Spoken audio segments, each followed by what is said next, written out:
Mechi ilikuwa ngumu. Mechi ilikuwa ngumu. Mashujaa pia ni kama tulivyozungumza kwenye interview mara ya kwanza, nilizungumza kwamba Mashujaa ni moja kati ya timu nzuri, timu ambayo ukiangalia hata rekodi yake kwenye uwanja wake nafikiri msimu huu haijafungwa. Kwa hata sisi tulikuwa tumejiandaa kwenye hilo, lakini kipindi cha kwanza kama unavyoona tumeweza kucheza vizuri kwenye dakika 45 za kwanza, lakini kipindi cha pili midfielders wetu waliachia mianya kwenye zile half space ya Mashujaa, wakapitisha mipira mingi na waliweza kukosa, na baadaye wakapata penalty ambayo ikawafanya wakasawazisha. Kwa hiyo kwetu sisi kama technical tunachukulia mechi kama changamoto.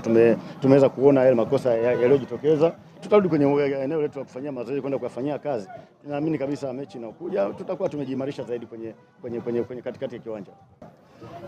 Unajua wakati mwingine hatuna muda mwingi kwamba wa kwenda kujenga. Wakati mwingine timu tushajenga tangia kwenye pre-season. Tunachokifanya ni kurekebisha makosa, tunaita solving hizo problems. Kuna solve problems, lakini tunaenda kuandaa approach ya mechi nyingine ambazo zinakuja. Kwa hiyo wachezaji leo tumepoteza mechi, haiwezi kusema kwamba timu haijaandaliwa tangia kwenye pre-season. Yalikuwa makosa ya kawaida kama binadamu wa kawaida. Wakati mwingine kuna siku hauko na siku nzuri kazini. Kwa hiyo wachezaji walikuwa hauko na siku nzuri kazini leo.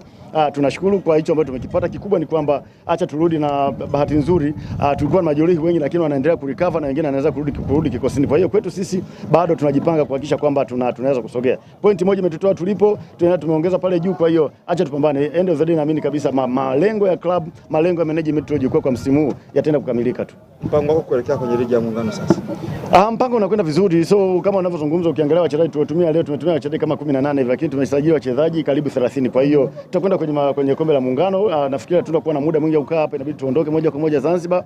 Tutakuwa na muda mwingi sana kwenda kufanyia hiyo kusolve hizo problems ambazo zimejitokeza, lakini tunaamini kabisa kwamba tutatumia mashindano haya pia, tutakwenda na kikosi chote, lakini tutatumia mashindano haya pia kwa wachezaji wengi pia ambao tulikuwa hatuwapi nafasi kuendelea kuwapa game fitness, ili tutakaporejea kwenye ligi wawe katika momentum nzuri kwenda kuisaidia klabu.